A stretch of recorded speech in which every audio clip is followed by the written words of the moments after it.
Mitchie's opening concepts book becomes a little bit shapeless towards the end, and some of the proverbs go round on each other, and it's a little bit jumbled.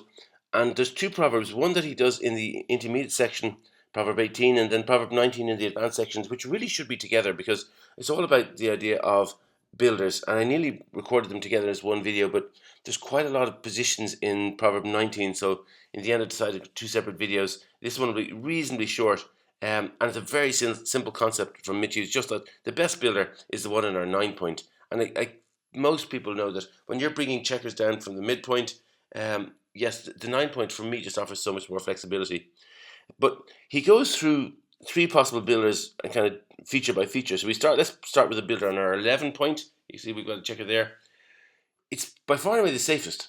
Out of the 36 numbers, the only roll that black can roll is a 4-6 or a 6-4. That's the only way they're going to hit us when we're kind of hidden away there.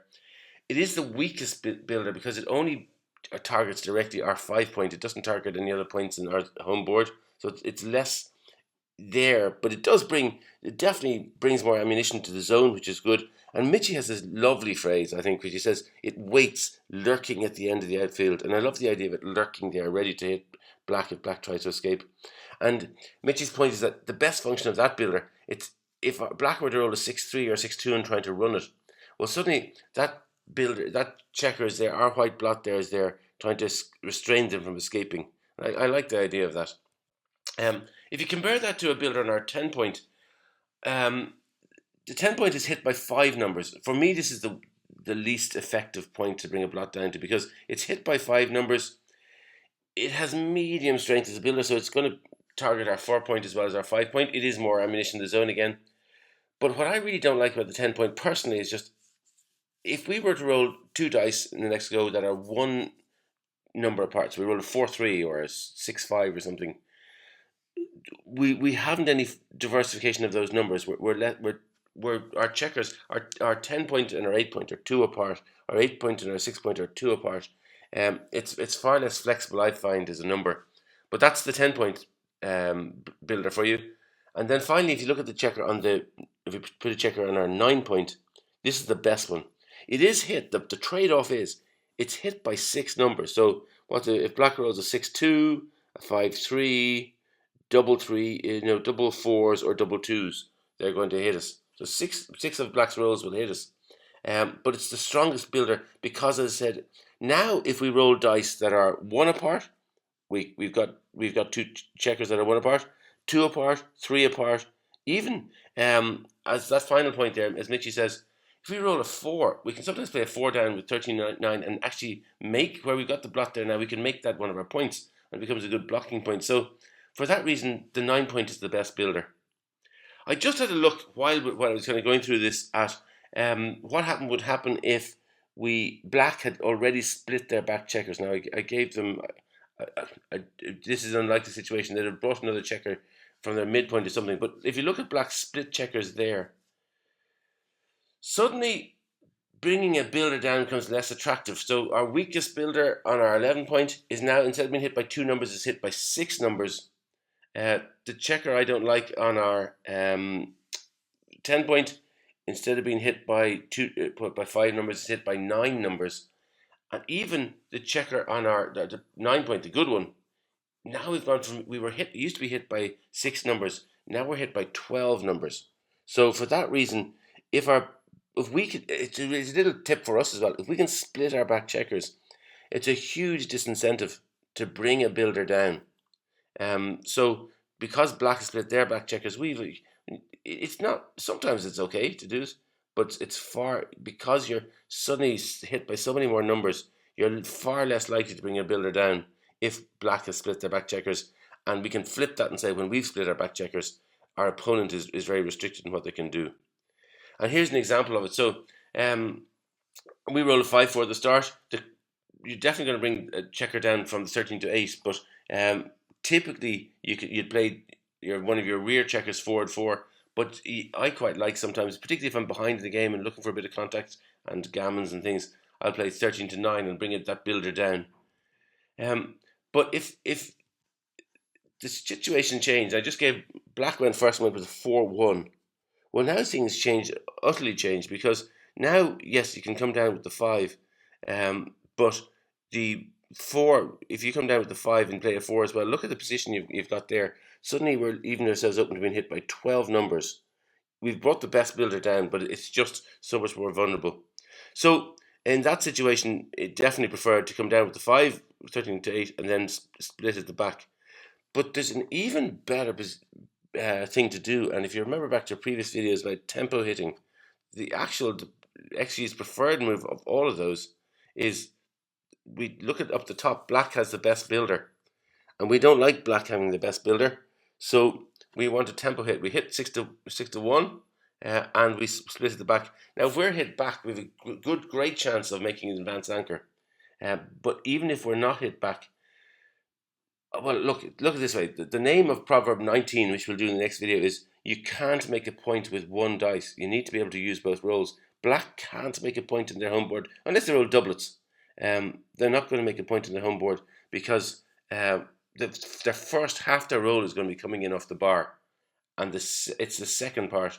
They can't use those two rolls. So that for that reason, tempo hitting is the best. It's not terribly wrong to play 13-8 and 24-20. But the best role is game is tempo hit here, as you can see that option there. But if you look at the fourth one, the minute black split the back checkers, the move of 13-9 and 13-8 is the fourth choice option now becomes an error. Now, this is Mitchie. Mitchie gives two positions in the book, and this is Mitchie, and he makes an interesting point. He said 2-2, double twos. Typically with double twos, there's a standard opening roll. You take 2 down off the 6 point to make our 4 point, which is a great point to make. With double twos, of 30, of whatever number of, there's 29 possible opening replies, 28 of them, you'll do that. And then, typically with double twos as well, you'll take 2 down from the midpoint. So that's how you'd play a double 2 normally. You've made 2 more good points, you've unstacked, break the mountain is one of our proverbs, and you've made a point in the outfield, you made a good homeboard point. That's typical. But, look up the top, and black has that blot, the best possible builder on their 9 point. And there's just one roll as those 29 possible opening replies where, I think it's 29 by the way, don't quote me on that, where you play double twos differently. And Mitchie also makes a point, he said, look, when you get doublets, 2 4s or 2 5s, whatever, he said it's incredibly rare that you'll use all the rolls for one particular checker. But this is one where we do. We don't like black having their best builder. They've a lot of ammunition there and a lot of diversity there up the top. So they look really well placed to make a good point in their home board in the next row. So we've got to stop them. So we just come out, the correct move is to come out with 4 of the 2s and send black off that point. And that's the right thing to do. We've stopped them. Next go, they won't be making a point in their home board. We've kind of fought them for their builder and sent them right back. We just repelled their attack. Now you could say, well, look down the bottom. Black has a great chance of making an advanced anchor on our bar point, on their 18 point. So if you look down the bottom, a 6 for black would be super. They'd make an anchor for themselves. And you could say, well, surely to God we should come down with the 2s and stop them making an anchor.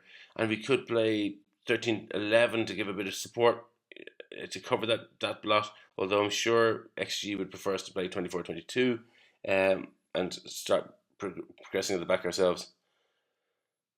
But no, there's 2 things. One, hitting the black's checker down the bottom sends them, 7 points back to the bar. Hitting at the top would send them 16 points back to the bar. So for one reason we hit at the back is because it sends black in the race. It's more of a racing advantage to us. But the other big thing is it kind of shows we care less about black making an advanced anchor than we do about black making a point in their home board and having great diversity at the top. So the right move is to hit the checker at the top, to stop them having that diversity, having that great builder, and that's more urgent than stopping them making an advanced anchor, which I just thought was an interesting point. So the correct move there is to, as you can see there, is to hit with 24-16, and anything else is at least an error. So finally, Mitchie gives one of the position. I've just thought I'd do this test yourself question, just so can you recognize what's going on here. This is the position if you want to pause. And assuming you've unpaused a 5 and a 2, how do you play a 5 and a 2? Well, bearing in mind that this topic is all about this proverb is that a builder on the 9 point is the most effective builder. We don't have it, but our opponent does up the top there. They have a builder on their 9 point. Well, we can't hit it with a 5. We can't hit it with a 2. So surely we should come down with the 13 to 8 and maybe the 2 split at the back. Is that it? No, that's quite a significant error to play that, because black is going to make a great point and up in the top there in their home board in the next go if we don't stop them. So we have to find a way to stop them. We can't just play as passively as that. So we hit with the 5, tempo hit again, split at the back. Now we're targeting their check on the 9 point. Well, if we get a 6 next go, we can hit that back. And for that reason, that's the right move. And anything else is quite a significant error there. We've just tempo hitting is difficult, but it is a great example. This is a great example of where black has their best builder in place and blotted their 9 point. We need to be just finding a way to stop them developing that, and the best way to do it is a tempo hit. Right, so this is one of two videos that kind of go together. This is, as I said, looking at it says that the best builder is the one on a 9 point. The second video, that Proverb 19, is basically you can only make a point with two dice. So it's exactly what we've been talking about. You don't let black have 2 rows next go. You've got to stop them so that they can't build in this point.